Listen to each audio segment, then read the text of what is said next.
Hi, everyone. Welcome. We'll give it a couple minutes to let some folks join, but we would love to hear where you're tuning in from. So if you want to put it in the chat, we would love to see it.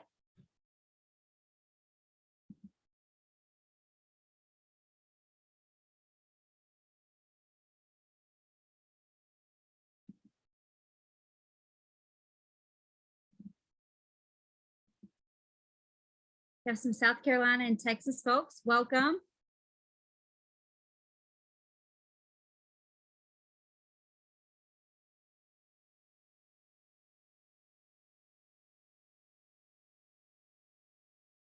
Awesome. Looks like we got a Bears fan out there.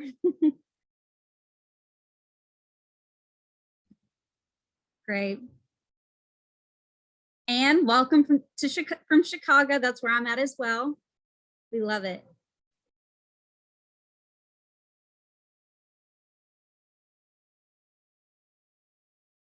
Awesome. So we'll go ahead and get started.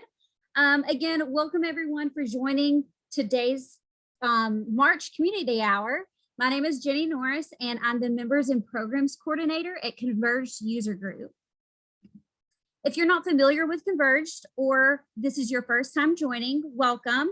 We are a community focused on connecting users and prospects of Dell CI and HCI technologies and solutions. We do this in a variety of different ways, including virtual, VR, and in-person events to bring members together to share best practices and ideas. We have a lot of great events coming up this year that I will touch on before we wrap up today. One of them being in person at Dell Technologies World, so really excited about that. And then for today, with this event, I would like to remind you that we do have a Q&A function. So if you have any questions at all for our speakers, please put that in the Q&A and we will get those answered for you, as well as continuing the discussion. Put any of that in the chat box. We would love to hear your input as well. Lastly, we will be having a survey linked to this event at the end of the program, and we would love your feedback. It's very much appreciated for content for future events. So with all of that, I will pass it over to you, David. All right. Thank you, Jenny. Speakers, welcome. Give me a thumbs up if you can hear me, just for mic check. All right. Fantastic. Thank you, everyone. And welcome back to another Converge Community Hour. My name is David Giesica. I'm on the Converge User Group board. I also run the program for Dell Technologies, and I am super psyched for the conversation today. We have Jonathan Dyson, pardon me, Director of Enterprise Infrastructure at Mercy Ships, and my longtime co-host is back from assignment, Jonathan Toulon, President of the Converge User Group and also the Senior Director of Global Infrastructure and Cybersecurity of Mohawk Industries. Gentlemen, welcome and thank you. How's it going? All is well, Dave. Awesome. That's great to hear. Jonathan, say again? Excellent. Thank you for inviting me. Awesome. It's super fantastic to have you here. It's been a few years and we're excited to get back to looking at getting back into in-person. So folks, do mark your calendars. And if you are attending Dell Technologies World, please reach out to us. Look for our event registrations. It'd be great to see you in person. Jonathan, a few years ago, back if we remove COVID, it was a few years ago, we got together. You were a speaker at a Converge User Group meeting, a couple of them, I think, in Vegas, as it were. And we learned about the Mercy Ships program and the IT transformation that you were architecting.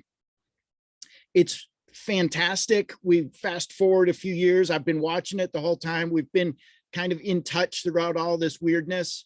And you guys have a boat, another boat that's now almost in service for the fleet. This is an incredible IT transformation journey. I'd like to start the conversation with, how did that start? When did it start? And how did you guys think about it? And as we walk through that journey from then to now, please share lessons learned or any sort of best practices that have shaken out from your experience as you went from only one boat in your fleet to designing a brand new boat and then figuring out how to do the IT with this. Yeah, thank you. Thank you for the opportunity to speak on this. You're right. It's been a few years, and we've been working hard. Certainly.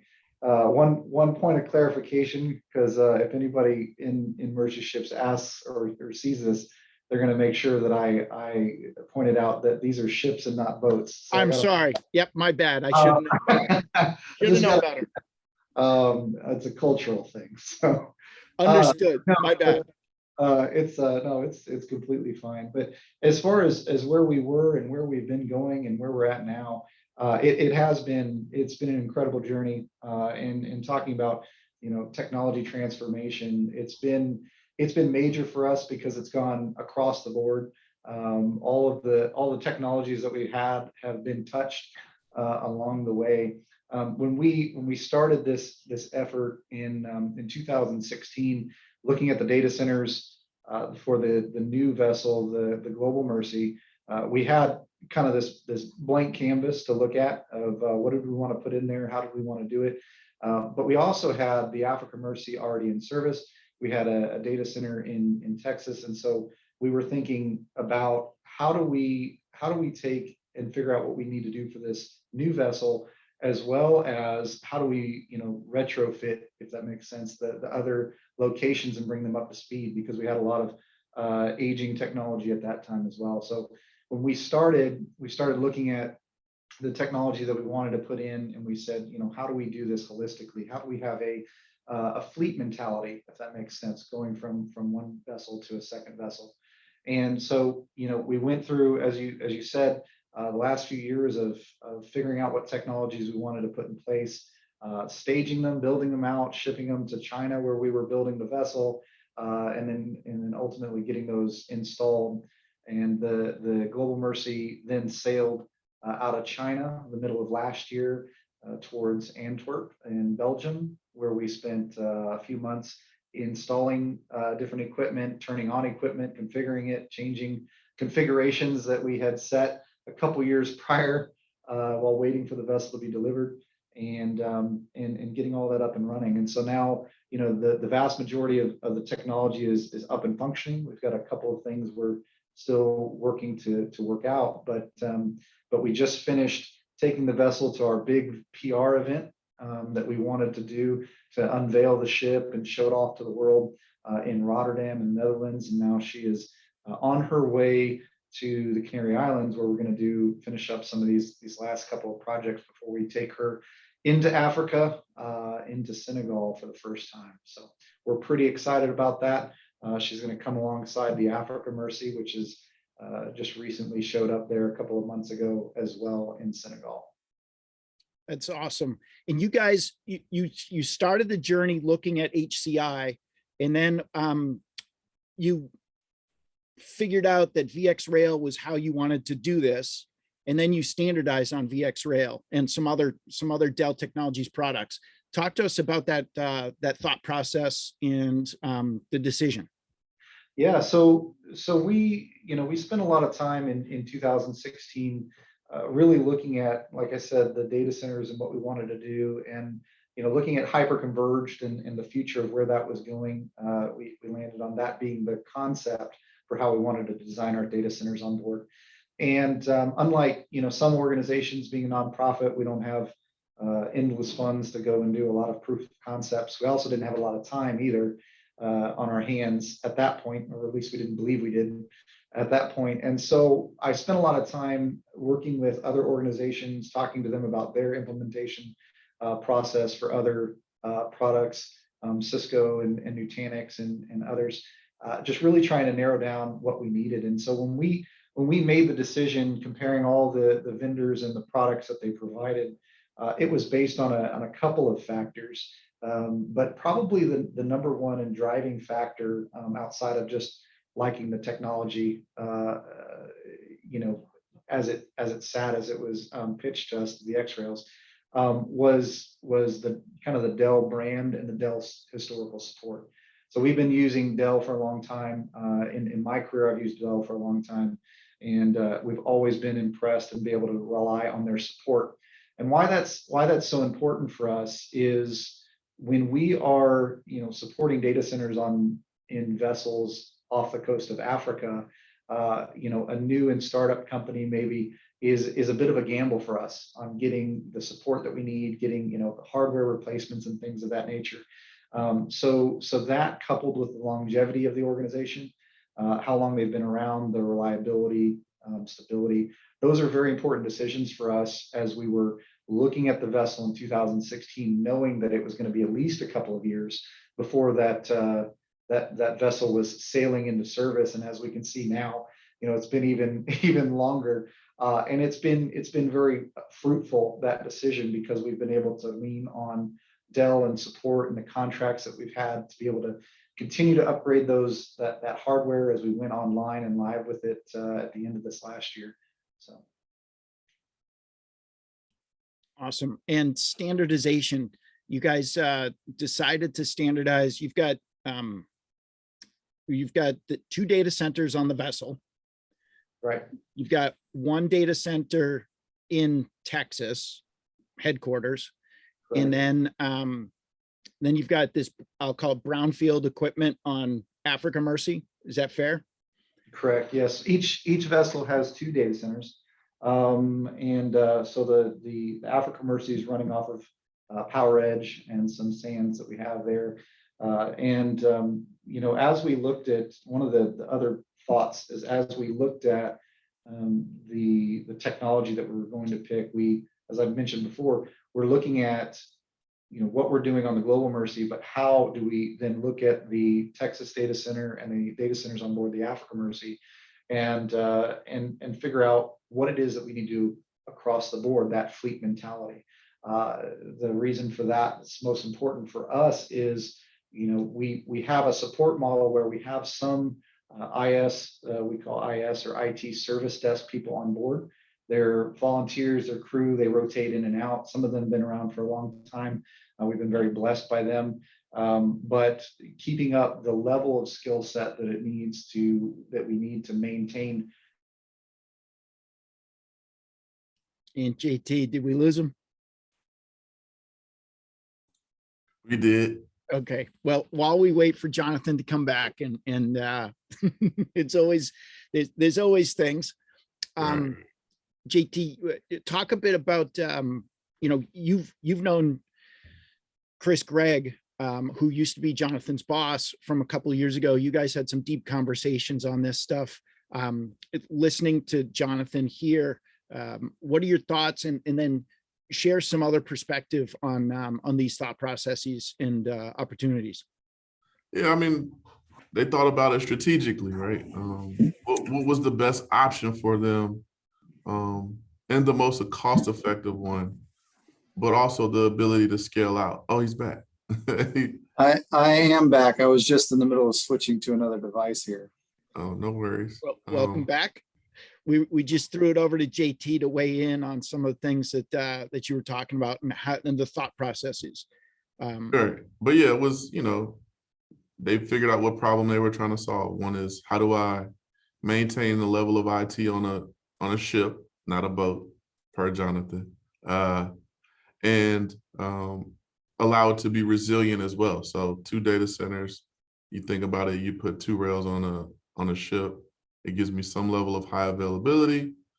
Then you think about back to the headquarters, you know, obviously maybe there's some replication there as well. So you always can maintain some sanity from a data perspective and a resilience perspective. So it's a great idea. If I'm them, I would have done the same thing. JT, you brought up a bit of resiliency. Jonathan, talk to us a little bit about what are you guys doing for security, cyber resiliency? How did you think about that from 2016 going forward?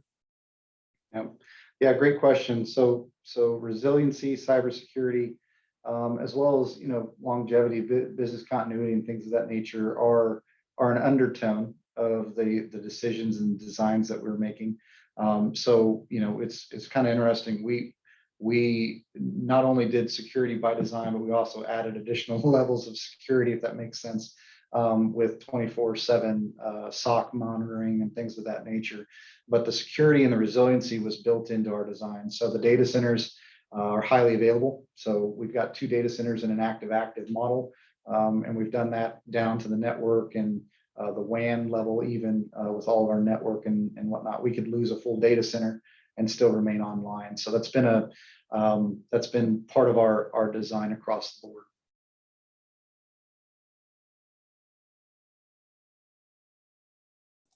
You're on mute, Dave.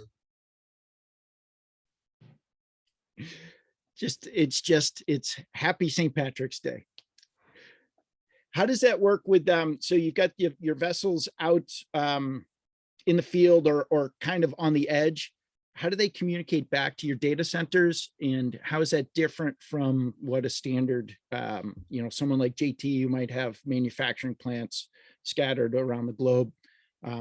What's your connectivity look like for these? Yeah, so connectivity has always been a bit of a challenge for us. We have marine satellite on board, but for anybody that's used to that, marine satellite's very expensive. So as a nonprofit, we've had to figure out how to work around that. The biggest thing that there's two big things, I guess I should say, that we've done. One is working with the local governments to come up with, and the local countries to come up with internet service providers when we come in country. So we're there for 10 months at a time in some of these countries, and we will work to get some additional bandwidth. So 100, 200 meg of bandwidth. What we've got on board the vessel is now currently close to 60 down and 20 up on one, and 16 and 15 on the other, I believe.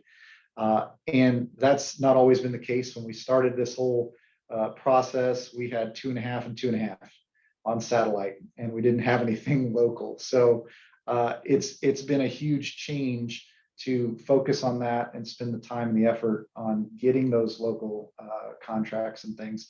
And that's helped us secure the bandwidth that we need for data migration, data synchronization, and things of that nature. So that was one big thing. The other big thing is SD-WAN. I think a lot of people are making use of SD-WAN. We're using Silver Peak, has been a big game changer for us, being able to bundle all those links up and make better use of them, especially because some of the links, like the local links, have different levels of stability. As you can imagine, we were in, I believe, Cameroon, where we had fiber strung up between buildings, and trucks would drive through and just snap the fiber. And it was just kind of a bit of a challenge. And so between that and the high latency of the satellite, the network team has had to spend a lot of time focusing on that, and has really changed the way we think about IT on board the vessels that wouldn't have been possible on that previous 2.5 and 2.5 that we had. Yeah, some different constraints there to overcome. Being a medical ship, what kind of backups, data history? How do you handle your imaging and all of that stuff? Is it the same as, what standards do you work to comply with, or are you regulated by? So fundamentally, at a high level, our ships are flagged in Malta, so they're an EU based vessel. So we have determined that GDPR applies to us, and so when it comes to overall, we've got what we're doing based on some of the NIST standards. When it comes to the actual backing up of data and kind of our business continuity model, we're using Dell's data domains to back everything up.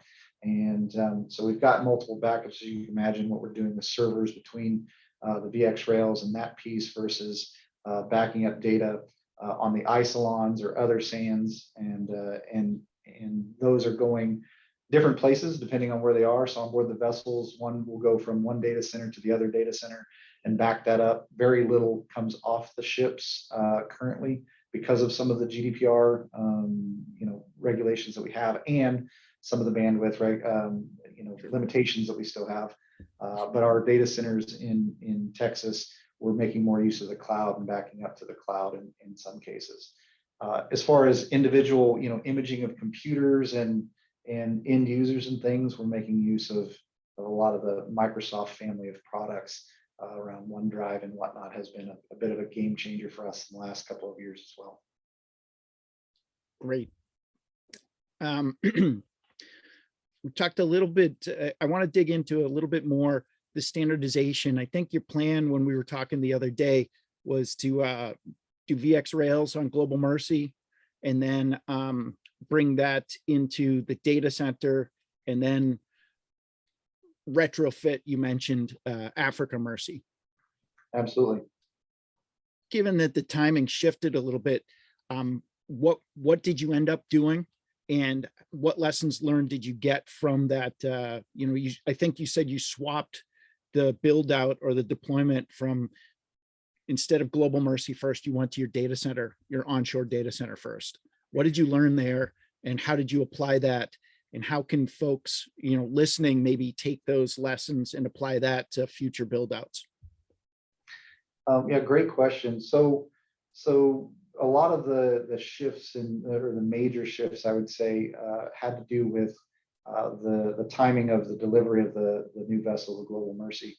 And so what we did with that was we originally designed that the vessel was going to be delivered a couple of years ago, and we were going to install the VxRails there. We staged them, built out a lot of our technology. We pre-staged it and put it in boxes and shipped it to China, as I mentioned. But during that process, we had other reasons to take a look at the data center that we had in Texas and start that migration. And so we went ahead and kept the same roadmap that we had for the Texas data center, which was to do it afterwards on the existing schedule, even though the Global Mercy date slipped. And so because of that, I think it was actually really good for us. It was a much smaller implementation here because we do have a lot more shifted around either in the cloud or elsewhere.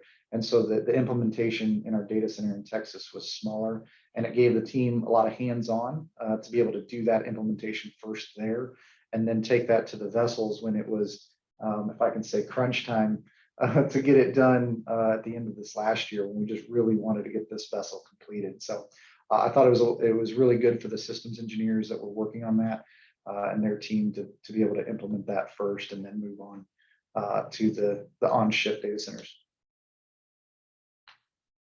Yeah, it sounds like it also just serendipitous, easier way to do it, smaller, local, more controlled, and then learn your lessons there and be able to kind of rinse and repeat, or at least send a lot of that out. You talked about, you mentioned it, you mentioned your team, your folks.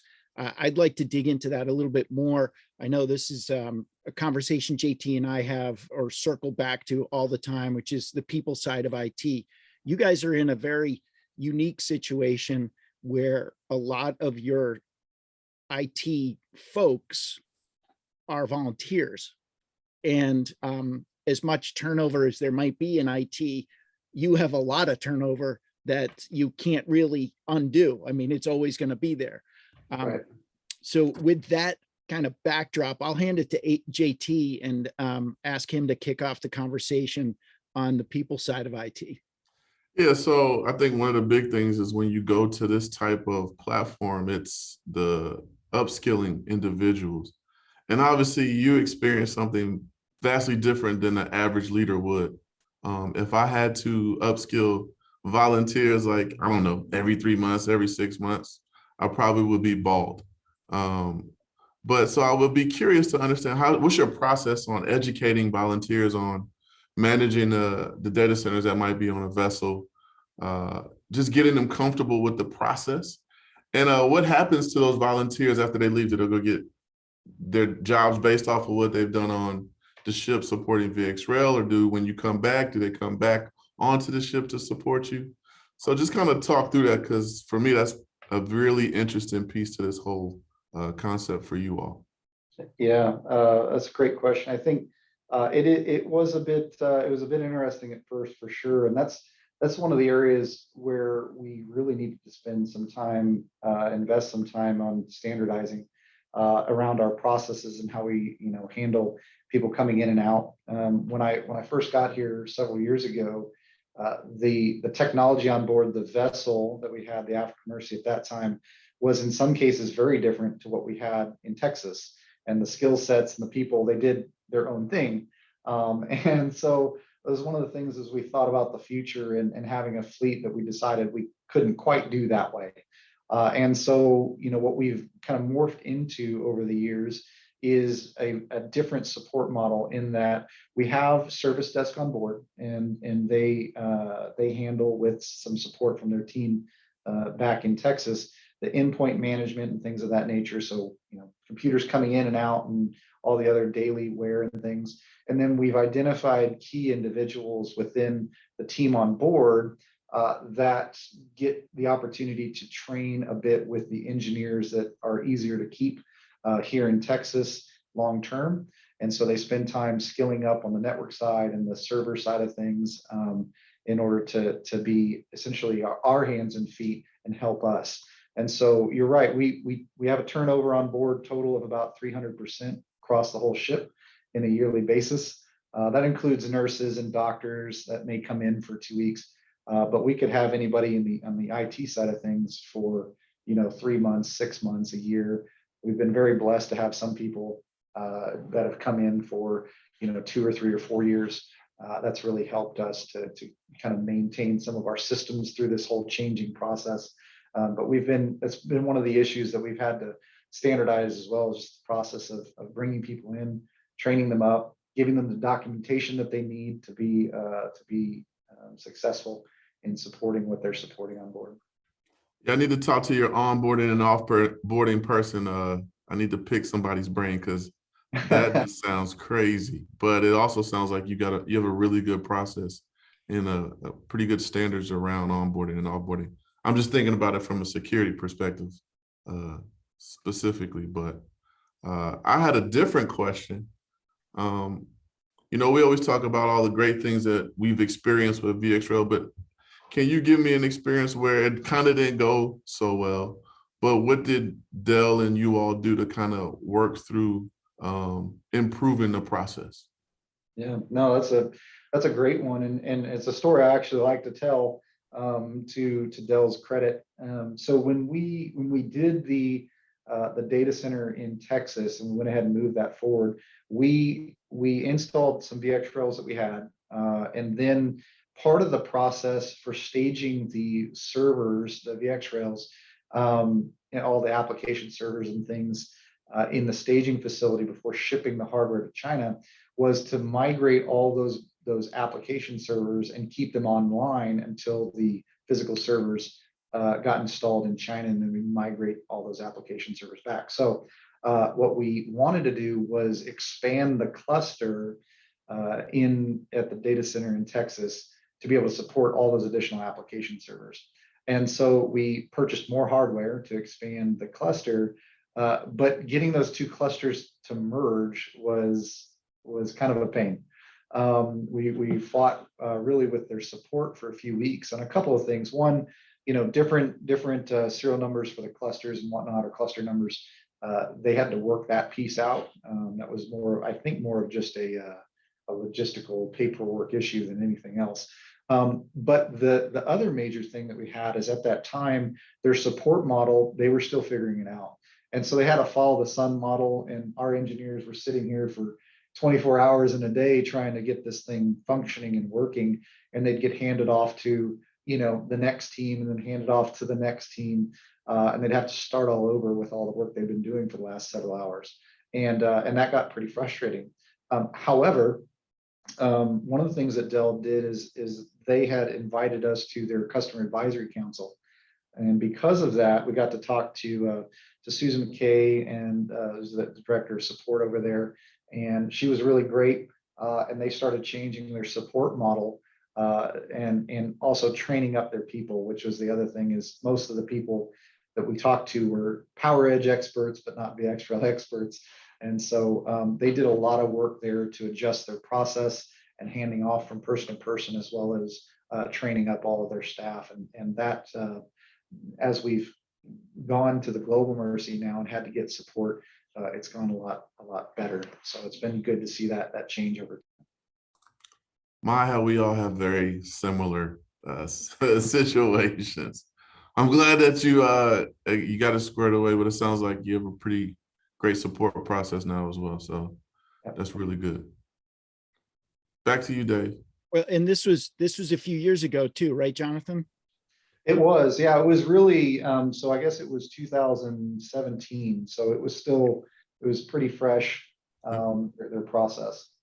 Yeah, what I like about that is, well, let me just clarify. I believe that this didn't just impact you. This was something that you brought back and you worked with Susan and the Dell team, and they were able to take your input on how to make it better and actually then, get it squared away and then rinse and repeat out to the other customers. So thank you for participating in that. And, yeah, it's good to see. And this is where the user group can come in. It comes into play as well. Getting the voice of the customer back to the people at Dell who need to hear it, and then coming up with the solutions to make it better for everybody. And JT, you've been part of that as well over time. Yes, I am. I'm waiting for my Hall of Fame jacket for Converge User Group because I've been here a while. But no, Jonathan, I experienced similar things, different formats. All right, my previous company, we had a humongous VX block environment, but still fairly newer upgrades. It's just the whole process hadn't been fully vetted out. So we went through the same thing. We did the customer advisory council. We provided feedback, and then Dell implemented all of the feedback that we provided, which obviously made the process a lot better. The functionality for certain parts of products that we owned, just overall, it became a smoother process, which gives you a better feeling when you're dealing with an environment of the size that we had at the time. So, yeah, Dave, it's the same thing, just different technology. But yeah, and it's, I'm sure it's not unique. This is IT. This is complicated stuff, and we're constantly pushing it forward. So it kind of brings me back to what I wanted to dig into a little bit, Jonathan. Standardization is kind of required for automation, and I imagine standardized infrastructure really helps you standardize your processes. Can you talk a bit about that and why that's important? And then, are there lessons learned that others might be able to take and try? Yeah, it's a great question. Absolutely correct. Standardization is key to becoming more efficient, right? As an organization, we're completely donor funded.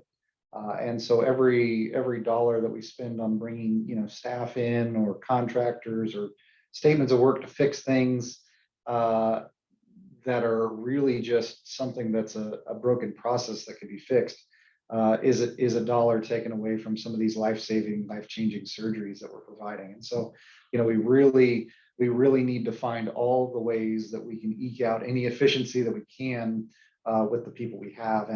And so that's what we've tried to do, is we've tried to say, okay, in this process of standardizing, the technologies, standardizing the partnerships with different vendors, all of those are with the concept that it takes less time to skill up, the engineers that we do have across the board. We have, single points of contact on our support, and we can simply and easily know if we need to make a change and adjust in the future. We have roadmaps with partners that we can lean on and not spend time redesigning everything every time. And so, one of the benefits that we get out of doing all of that is we can have a standard process. We have a standard documentation that says, look, at this site, we do this thing, but at this site, we do the same thing. So it doesn't matter where you are, you can look into it and recognize that it's going to be the same technology. It works the same way. And if we've got a problem in one place and we fix it, we know we can look out for the problem in the next place and fix it before it becomes an issue. And so that saves us efficiency in the people that we have, making it simpler and easier to support things, as well as saves us, downtime in the future by being able to look out for issues across the board and fix one thing at one location, fix it across at all locations. So, some of the things that I would say is, lessons learned out of all of this is, really, if you're looking at, the technology that you want to put in, Don't just think about the site, the location, think about across the board, how you want to do things. Road mapping is one of those things that, in previous life before Mercy Ships, I consulted a bit, and it's something that's often overlooked, is thinking about the roadmap for the future. Where do you plan to go? Where does the organization plan to go? And how can you make technology come into alignment with that, so that you do save yourself in the future. You save yourself from either overstaffing or overspending or whatever else it may be, and build in that documentation, those processes as a part of those projects for implementation, because that saves you, one, it gives you a dedicated time frame to get those things taken care of, and it allows you to have that for the future. So once something does go into operations, you know how it's going to be supported and why, who is doing what. Real quick, pardon me, real quick. When you embarked on this, was this a 5-year plan? Was this a 10-year plan? What were you guys looking at? Different from what it actually turned out to be, but what was your pencil and paper telling you? Yeah, so the dates that we had when we started out on this were essentially, we were looking at a 3-year plan for all the technology. So obviously it's been a bit longer than that, since 2015, 16, since we started those conversations. But I would say a lot of us in management and coming up with these designs and roadmaps had more of a realistic view of 4 to 5 years. And I think while it's still been even longer, I think that really helped to be able to be realistic with our planning processes, to say, okay, if something slips, how's it going to slip? I don't know how many roadmap plans I've come up with in the last several years, but it's probably topped 100. And looks like we lost a man. JT, why don't you come back into it? You're on mute.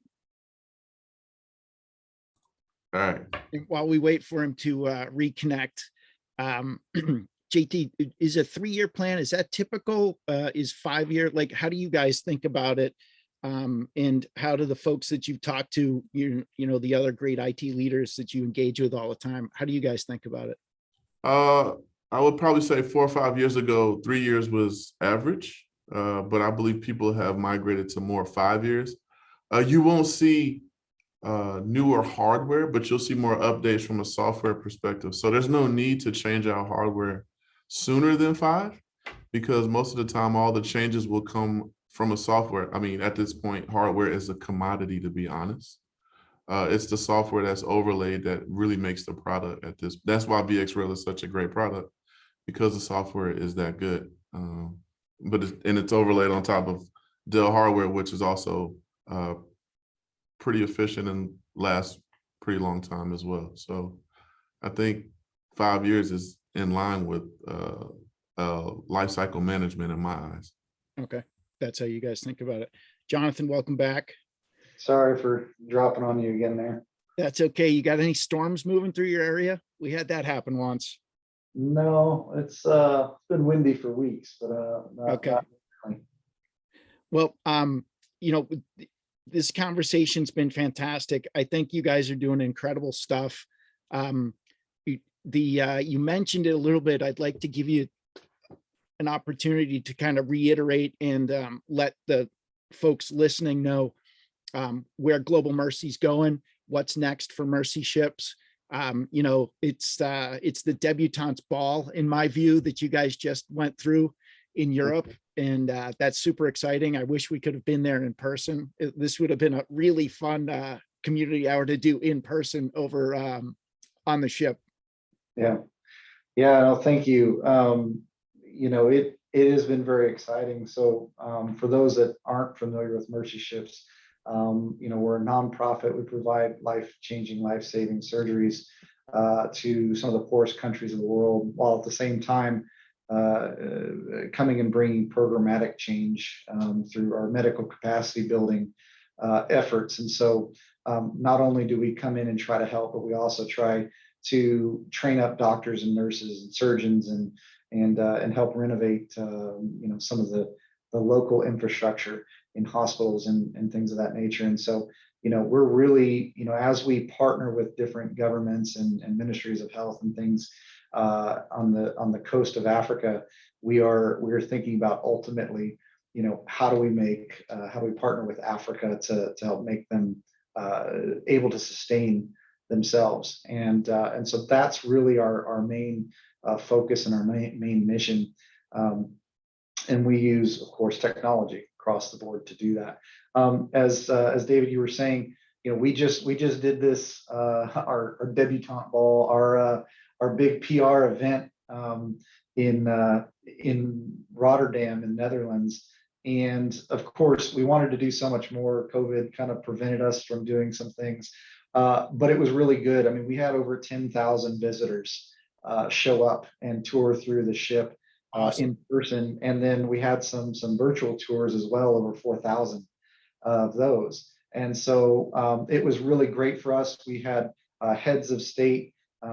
We had Her Royal Highness arrive from Netherlands and others, heads of state and whatnot. And it was really great to see some of the conversations that some of our international board members and our national office directors that have been working on this for 20, 30 years, this concept of building a new vessel, getting to see that come to fruition and show up and get to share their stories and talk with everybody that showed up, from people that have never heard of us before to the alumni that have worked with us for 20 or 30 years, and then all of the corporations and corporate relations and that showed up. I mean, we had people from Dell and HP and whatnot that happened to be there. And so it was a really neat opportunity for us to share what all we've been doing, show off the new vessel to the world, and garner more support, right? Because we need that ongoing. And so now the Global Mercy is en route to, as I mentioned, Grenada in the Canary Islands, and she's going to be there for a couple of months, and then she's going to Senegal and Dakar, and she's going to come alongside the Africa Mercy, which has just arrived in January. The Africa Mercy was out of service due to COVID for a good long time, too long. So we are very excited that the Africa Mercy's made it back into Africa, and that the Global Mercy will be joining her here soon. It's a very exciting time for us in Mercy Ships, celebrating a little over 40 years now, looking to the next 40 and what we can do with these vessels and providing hope and healing to the world's forgotten poor. It's awesome, Jonathan. And, we always love to have you on. We would love to see you at DTW in person. Understand that there's some family commitments that you need to not travel to Vegas for, which makes absolute perfect sense. Good luck and congratulations with that. But we are looking forward to bringing you into virtual reality back in May 19th, so that, JT and I can share with you what we did and saw and heard from folks at DTW, bring people into VR who couldn't travel to Las Vegas, such as yourself, but can talk with me and JT and other board members, share, kind of figure out this hybrid thing as we ease back into in-person. And also we have this VR technology, and it'll be really neat to have you back, maybe hear some new things. It's, again, fantastic stuff that you're doing, helping the world, powered by VxRail, VMware, and Dell Technologies. That's really fun. JT, as the president, I will hand it over to you for your comments. Oh, no, Dave, I love the community hours when I can make them. Always great to talk to people who actually change the world, specifically Jonathan and his organization. They've done a fantastic job, and they are absolutely doing things that I would love to do in my life. The volunteering aspect is huge, and you know, I appreciate everything that they've been doing and are doing. Awesome. Awesome. Jonathan, thanks again for being here. Jenny, is there any questions, Q&A, anything that we've missed? No, I think we have everything answered. Anything else from you, David? Well, it looks like we've lost Jonathan again. Jonathan, we wish you well and look forward to having you back here. All right, there he is. You're back on. Yeah, sorry about that. Third That's time's a charm, man. Yeah. Certainly by the virtual event, we'll figure out some better internet here. All right. Well, fantastic. Jonathan, it's great to be able to say thank you face to face. We have wrapped it up here, folks. If you want to learn more about Mercy Ships, Jenny's put some stuff in the chat for you. They can always reach out to mercyships.org.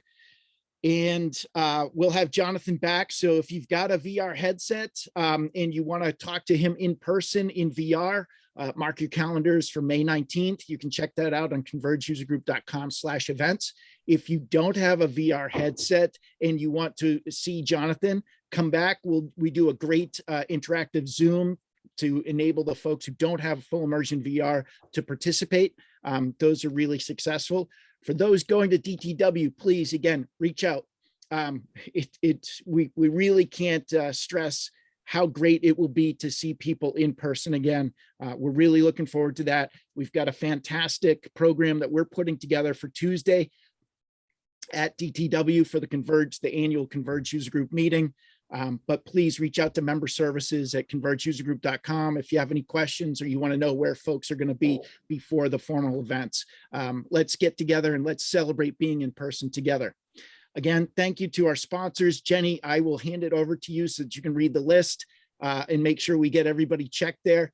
Jonathan, thank you so much. JT, thanks again. Great to have you back on. And folks, thank you very much for attending. Look forward to seeing you in person and also at the next community hour. Jenny, back to you. As David said, thank you for joining today. It was a great conversation, and we would really like to say a special thank you to our sponsors, Dell Technologies, VMware, and Intel. As mentioned earlier, I did include a link to the survey in the chat box, so please take a look at that. It's a really quick survey. It's great feedback for us. It's extremely helpful for us to plan for future events. We do have a few drawings to give away. So once you do complete the survey, you will be entered into that drawing. And as David mentioned, we have some awesome events coming up. We do have our community hour, which I put in the chat for April, which is going to be a preview of DTW. We will have the DTW in-person meeting at the Venetian, which is going to be so awesome. We're so excited about that. I included a link in the chat to go ahead and do an early sign up for that. Save your spot now because it'll be here before we know it.